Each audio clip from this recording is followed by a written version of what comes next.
On se plaint beaucoup et on agit peu. On se rend compte qu'aujourd'hui, c'est inscrit que nous pouvons aujourd'hui, en tant que Congolais, avoir de l'eau potable. La loi le dit. Mais vous et moi savons quelle est la réalité. Alors, dans ce cas-là, pourquoi alors, en tant que député, on va se poser la question pourquoi la Régie des eaux ne fournit pas les Congolais en eau potable? Mais la loi nous dit quoi faire. On voit bien que Kinshasa aujourd'hui est une poubelle à ciel ouvert.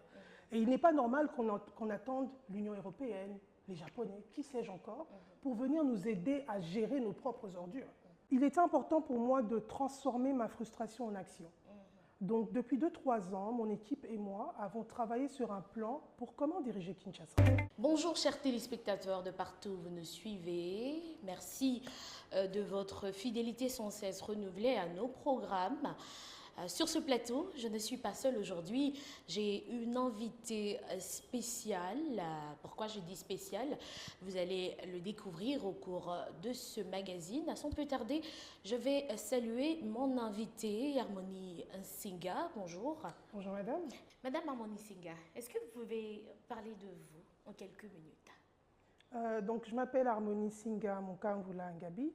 Femme politique, j'ai été candidate aux législatives de l'année dernière dans la circonscription de Lukunga pour le parti politique Alternative Citoyenne. Je suis mariée, maman de 3 enfants. J'ai un diplôme en sciences politiques de l'Université de Montréal. Je suis formatrice, donc c'est mon métier, passionnée d'andragogie. Et j'ai mon entreprise dans laquelle justement j'ai des clients où je donne des formations sur tout ce qui est notamment management et leadership. Et j'aime dire que je suis une amoureuse du Congo. Pourquoi? Parce que, permettez-moi de le dire, hein, je dis que j'ai une relation toxique avec le Congo, c'est que le Congo c'est le genre de relation où tu as envie de partir mais tu ne pars pas. Et donc c'est ce qui a un petit peu conduit mes actions qui se sont suivies. Je suis la fille d'un politicien, donc c'est pour ça que je dis que je suis tombée dedans très jeune. Mon père, c'était Joseph Singa Ojungwa Kebiontube. C'est de lui que j'ai appris mes premières notions de justice et d'excellence. Femme à plusieurs casquettes, on l'a compris, mais qu'est-ce qui vous a personnellement motivé à faire de la politique et surtout à postuler étant que députée nationale, comme vous l'avez dit, dans la circonscription de Lukunga? Ce qui m'a motivée à postuler, c'est que, après avoir un petit peu observé ce qui se passait au Congo, je me suis rendu compte d'une chose, c'est que, premièrement, on se plaint beaucoup et on agit peu, mais dans la configuration actuelle du Congo, il fallait absolument une Assemblée nationale forte. Je m'explique. Avec le pouvoir exécutif qui lui décide et prend action, il fallait absolument, en mon sens, des députés nationaux qui comprennent leur rôle, qui est de contrôler l'action du gouvernement. Et donc, je me suis dit, mais pourquoi pas justement se lancer et devenir cette actrice du changement que j'ai toujours prôné. Et quels étaient vos principaux projets lorsque vous avez décidé de postuler en tant que députée? Qu'allez-vous apporter à la Lukunga? Mais au fait, j'ai pour principe de ne pas renouveler la roue constamment. Et donc, qu'est-ce que j'avais fait? Parce qu'on me posait la question, Harmonie, quelles sont les lois que tu vas voter? J'ai dit, mais pourquoi ne pas revenir sur l'existant? Parce que je pense que le Congo ne manque pas de loi. Ce qui nous manque, c'est sa mise en application et surtout comment forcer l'exécutif à agir. Et l'exemple que j'aime donner, par exemple, c'est, je vais essayer de m'en rappeler parce que c'était une loi qui me tenait à cœur, c'est la loi 15/026 du 31 décembre 2015 ou 2005, il faut que je m'en rappelle bien, mais c'est la loi relative sur l'eau. Et on se rend compte qu'aujourd'hui, c'est inscrit que nous pouvons aujourd'hui, en tant que Congolais, avoir de l'eau potable. La loi le dit. Mais vous et moi savons quelle est la réalité. Alors, dans ce cas-là, pourquoi alors, en tant que député, on va se poser la question pourquoi la Régie des eaux ne fournit pas les Congolais en eau potable? Mais la loi nous dit quoi faire. Alors, en tant que député, notre rôle serait justement de veiller à la mise en application des lois existantes. Voilà. Mais la période qui précède le vote, c'est la campagne électorale. Comment avez-vous procédé et surtout, qu'avez-vous appris durant la campagne électorale? Parce qu'apparemment, vous étiez sur terrain. Vous avez certainement vu la réalité ou les réalités des populations de la Lukunga. Absolument. Et c'est ce que je dis que la campagne électorale a été pour moi une expérience très enrichissante. J'ai commencé à parler de mes ambitions politiques sur Internet, notamment sur Twitter, qui est X aujourd'hui. Et très peu de gens pensaient que des gens comme moi, qui avons commencé sur les réseaux sociaux, allions aller sur terrain. Pourtant, c'était carrément une de nos stratégies, c'était de rejoindre toute les couches de la population, tous les habitants de Lukunga. Ils sont sur Facebook, ils sont sur Twitter, mais ils sont aussi sur terrain. Donc oui, on a fait du terrain, on est allé à la rencontre des Congolais, on est allé les écouter. Parce que je pense aussi que c'est important, aucune décision ne doit être prise sans savoir ce que les gens pensent et surtout ce qu'ils attendent de leurs dirigeants. Donc on a fait du terrain, on a été à la Lukunga, on a fait les 7 communes de Lukunga, on a rencontré des jeunes, des vieux, des mamans et c'était une expérience enrichissante. Et quels sont les vrais problèmes des Kinois? Les vrais problèmes des Kinois, moi j'irais même plus petit que ça. J'ai découvert dans la Lukunga plusieurs Lukunga. Okay. Donc je vous mentirais si je vous disais aujourd'hui que je connais les problèmes des Kinois. Mais je connais un petit peu les problèmes des gens qui habitent Lukunga. Oui. Et ils ne sont pas tous pareils. J'ai rencontré des filles mères qui, elles, se plaignaient du fait de ne pas avoir d'emploi. J'ai rencontré des jeunes diplômés qui, eux aussi, n'avaient pas d'emploi. Mais on a rencontré aussi des veuves qui, elles aussi, se plaignaient de ne pas pouvoir joindre les 2 bouts du mois. On a rencontré des gens qui n'avaient pas accès à l'eau et qui devaient puiser des fois une eau qui est totalement impropre pour la consommation. On a rencontré des gens qui disaient qu'ils n'avaient jamais vu le courant, ils n'ont pas d'électricité. Et on a des enfants qui, malgré que l'école aujourd'hui est gratuite, ne peuvent pas y aller parce que ça prend des minutes, parfois des heures de marche pour atteindre l'école. Donc on se rend bien compte que en tant que personnalité politique ou personne actrice du changement, on ne se rapproche pas des gens pour comprendre et les entendre, mais souvent on va venir avec des solutions qui ne correspondent pas à leurs problèmes. Mais vous avez annoncé vouloir être candidate à gouverneur de la ville de Kinshasa. Qu'est-ce qui s'est passé? Avez-vous eu peur finalement de vous présenter à ce poste? Qu'est-ce qui s'est passé? Est-ce que j'ai la tête de quelqu'un qui a peur? Je ne sais pas. Oui, c'est une ambition que j'avais évoquée, que j'avais explorée et sur laquelle je voulais me lancer, mais pour des raisons assez particulière, je n'ai pas déposé ma candidature. Il était important pour moi de transformer ma frustration en action. Donc depuis 2-3 ans, mon équipe et moi avons travaillé sur un plan pour comment diriger Kinshasa. Justement, on va demander quelles étaient les grandes lignes de ce plan. 5 pôles principaux. La sécurité routière des personnes et des biens, santé et salubrité. Écoutez, on voit bien que Kinshasa aujourd'hui est une poubelle à ciel ouvert.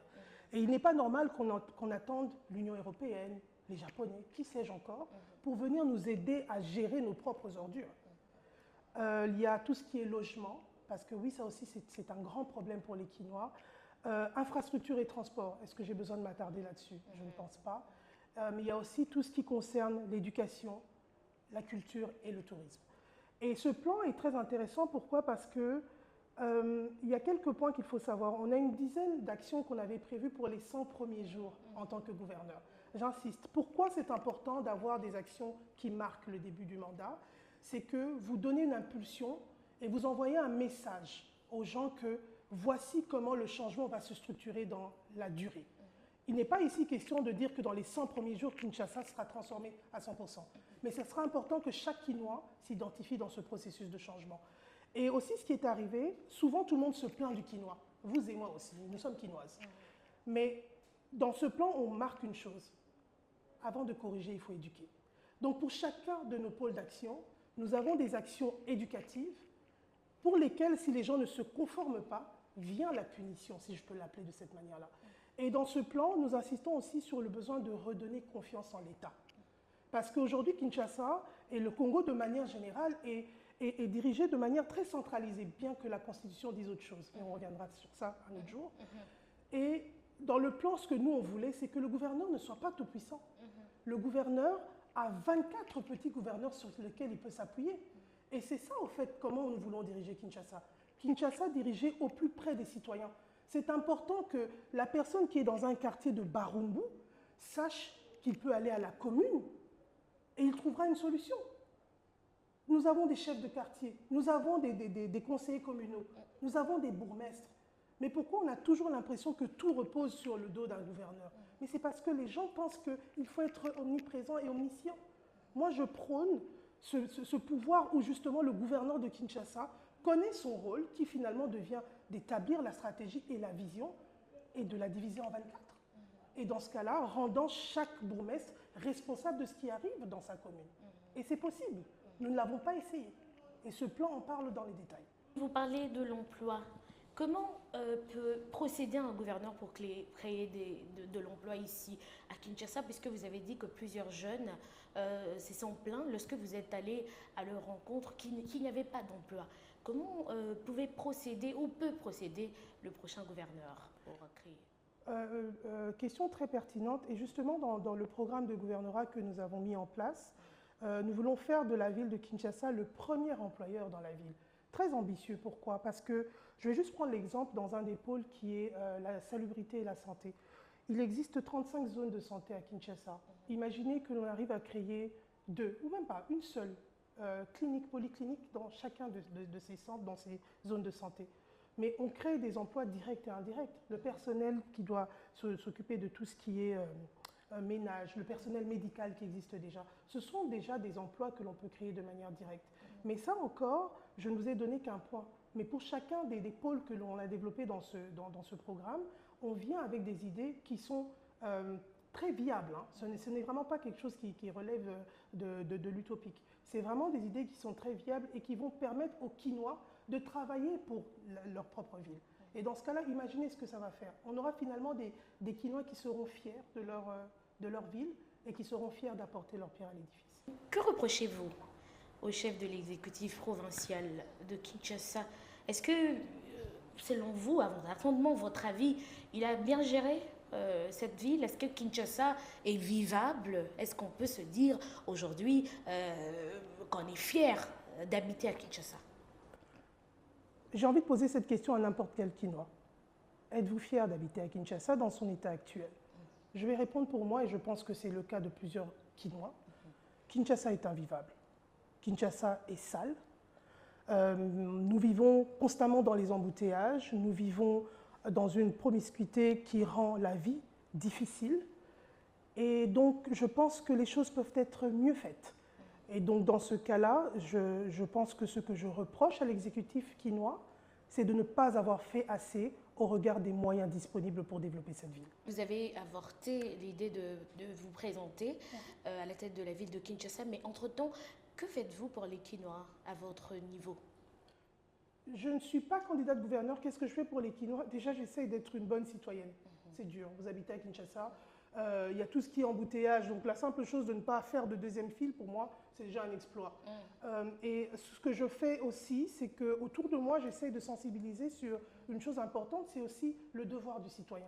Parce que oui, nous critiquons beaucoup nos dirigeants. Et c'est bien qu'on le fasse. Mais que faisons-nous en tant que citoyens? Et ça aussi, c'est important que tous les jours, en tant que citoyen, on se pose la question, est-ce que je fais ma part? Et un exemple simple, c'est qu'on va me dire qu'il n'y a peut-être pas de poubelle publique, mais je vais rentrer chez moi, je vais jeter ce qui est sale dans ma voiture quand j'arriverai à la maison. Je ne le jette pas dans la rue. Donc ce sont des petits gestes au quotidien qui font qu'en tant que citoyen, on peut influencer. Je rappelle que vous avez postulé, étant que candidate députée nationale à l'Ukonga, pour le compte d'Alternative Citoyen, qui est un parti, c'est un parti politique de l'opposition. Est-ce qu'aujourd'hui, vous pouvez vous définir comme une opposante radicale? Si aujourd'hui, le chef de l'État veut travailler avec vous, est-ce que Mme Harmonie dira non, je ne peux pas parce que je suis dans l'opposition, je dois vous critiquer, ou bien vous allez essayer d'y aller? Le fait que je me sois lancée en politique active, c'était un signal pour moi que je voulais passer de la parole aux actes. Donc, et j'aime souvent rappeler que mon attachement, mon amour pour le Congo ne sont pas liés à la personne qui le dirige. Donc, pour répondre à votre question, si aujourd'hui le président de la République dit que Harmonie travaille, je travaillerai pour le Congo. Je ne travaille pas pour un homme. Et donc, en ce sens, moi, ça devient limite un défi à relever pour que je prouve que le Congo de l'excellence existe. Et donc, pour répondre à votre question, si je suis une opposante radicale, déjà, il faut qu'on s'entende sur la définition, mais en mon sens, ce sont des gens qui critiquent tout. Non, parce que je ne pense pas qu'il faut jeter le bébé avec l'eau du bain. Lorsque les choses sont bien faites, on le relève. Lorsqu'elles ne sont pas faites, on le dit aussi. Et pourquoi on le fait? Parce qu'on sait que le Congo mérite mieux et que nous devons le faire. Que doit faire le chef de l'État, Félix-Antoine Tshisekedi, pour réussir? Parce qu'on a l'impression que la RDC n'est pas en train d'avancer ou de prendre son envol vers le développement. Or, vous êtes dans l'opposition, si je peux dire. Vous voyez mieux ce qui n'avance pas. Ok. Si je vois mieux ce qui n'avance pas, je ne sais pas si c'est lié au fait d'être dans l'opposition ou pas. Je pense juste que Ce que le président devrait faire aujourd'hui, c'est premièrement mettre fin à ce cycle d'impunité. Le Congo est quand même un pays merveilleux où on entend que 100 millions ont été volés par-ci, 80 millions sont dilapidés là, et les personnes sont libres, ou font un petit peu de temps en prison, et lorsqu'ils sortent de là, mais on oublie. Je pense que, et je l'ai toujours dit, celui qui veut diriger le Congo doit accepter d'être haï. Parce qu'il y a des choses qui sont maintenant ancrées en nous, qu'il va falloir défaire de manière assez brutale. Et donc ça passe déjà par ça, que la justice inspire confiance. Il faut que les gens aient peur de commettre certains crimes. Et ensuite, ce qui va être important, c'est qu'il faut que les gens sentent qu'ils doivent travailler. On doit récompenser le mérite. Aujourd'hui, il y a un gouvernement qui va sortir, croyez-moi, vous poserez la question à 3/4 des gens pourquoi ils veulent devenir ministre. Vous n'aurez pas de réponse intéressante pour le Congo.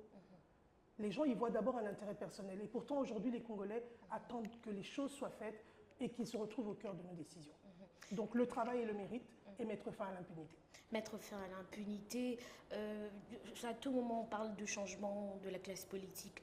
Que doit-on concrètement faire pour que cette classe politique change, pour qu'on ait une nouvelle classe politique? Je pense qu'on l'observe ou on l'aborde de la mauvaise manière. Parce que lorsque l'on dit, c'est comme si les politiciens venaient d'ailleurs. Ils émanent de nous. Ces personnes-là, c'était comme peut-être vous et moi, et demain je deviens ministre. Et je pense que le pouvoir ne change pas les gens. Il ne fait qu'exposer ceux qui étaient cachés. Et pour d'autres, ça ne l'était même pas. Ce qu'il faut aujourd'hui, c'est éduquer le citoyen congolais. C'est pour ça que je prône justement cette politique de proximité, où on apprend aux gens à être de bons citoyens. Un bon citoyen, on a plus de chances qu'il devienne un bon politicien. Aujourd'hui, on ne peut pas se plaindre de cette classe politique lorsqu'on sait que nous tolérons et parfois encourageons ce qu'ils font. Serez-vous prête à travailler avec le futur gouverneur, comme j'ai posé la question pour le président de la République, lui apporter un plus pour l'avancement de la ville? Bien évidemment, sinon je n'aurais même pas dévoilé que nous avions un plan. Je l'ai dit tout à l'heure et je le répète, pour une femme politique qui veut laisser des traces de son passage, la vision doit être plus grande que sa propre personne. Si je veux d'une ville de Kinshasa qui rayonne et qui est excellente, et que je pense avoir des idées qui peuvent permettre d'aller dans ce sens-là, bien évidemment, j'apporterai la pierre à l'édifice. Mesdames et messieurs, aujourd'hui, dans ce magazine, nous avons reçu Harmonie Nsinga, avec qui nous sommes en train de parler de plusieurs sujets de l'actualité de l'heure. Une femme à la tête de l'exécutif national. Qu'attendre de Judith Seminois, selon vous? Mais ce qu'on attend de Mme Seminois, c'est ce qu'on attend de n'importe quel Premier ministre de la RDC. Les attentes du peuple congolais ne changent pas en fonction du genre de la personne qui est à la primature. On attend que le Congolais soit au cœur des décisions qui seront prises par ce gouvernement. Et donc, en ce sens-là, je pense que Madame le Premier, on dit la première ou le Premier ministre? La Première ministre, d'accord, ça passe aussi. Parfait. On attend d'elle des résultats. Je pense qu'aujourd'hui, le Congolais, nous sommes à la croisée des chemins. Il y a la guerre à l'Est, il y a le coût de la vie qui augmente partout en RDC. Les Congolais veulent voir des résultats. C'est sûr qu'aujourd'hui, on entend plein de choses qui sont dites à propos des femmes, mais moi, je crois que, comme on dit, Basi Batonga Kamboka. Et aujourd'hui, nous avons l'occasion de prouver qu'avec une femme à la tête de la primature, on peut y arriver, mais il faudra travailler. Il n'y aura pas de secret. Merci, il faudra travailler, voilà, bien dit. Mais vous êtes sur le point de lancer votre fondation qui porte votre nom. Est-ce que vous pouvez nous en parler un tout petit peu, les objectifs de cette fondation? Qu'allez-vous faire? Est-ce que cette fondation sera seulement sur Kinshasa? Est-ce que ça va s'étendre à travers la République? Bah écoutez, l'idée de la fondation trottait déjà un petit peu dans ma tête. Elle a été renforcée avec la campagne, justement en allant à la rencontre des Congolais, de la Lukunga. Et au regard des problèmes qui étaient exposés, je m'étais promis, avec ou sans le pouvoir, il fallait faire sa part. Et donc, à travers la fondation, dont les 3 points principaux seront justement le bien-être de la femme et de la jeune fille, l'accès au métier, comme on dit, misala maboko, tout ce qui est professionnel, pour les gens qui n'ont peut-être pas beaucoup de diplômes, parce qu'on a tort de penser qu'on ne vaut quelque chose que lorsqu'on est derrière un ordinateur et qu'on est en costume. Mais quid de nos menuisiers, de nos plombiers? Il est temps de redonner de la valeur à ces métiers-là. Et aussi, par rapport à la loi que je vous ai donnée relative à l'eau, mais on manque d'eau. On manque d'eau, donc c'est important que les Congolais aient accès à l'eau. Et ce qui est triste aujourd'hui, c'est que bien que tout le monde se plaigne qu'on n'ait pas d'eau, je vais insister là-dessus, personne n'insiste vraiment sur les conséquences du manque d'eau pour le quotidien. les maladies qui vont avec, Oui. avec les jeunes filles qui ne peuvent pas bénéficier d'une certaine hygiène, etc. Donc pour moi, ce sont les trois actions principales sur lesquelles la Fondation va se pencher. Et bien évidemment, on compte sur la contribution de tout Congolais.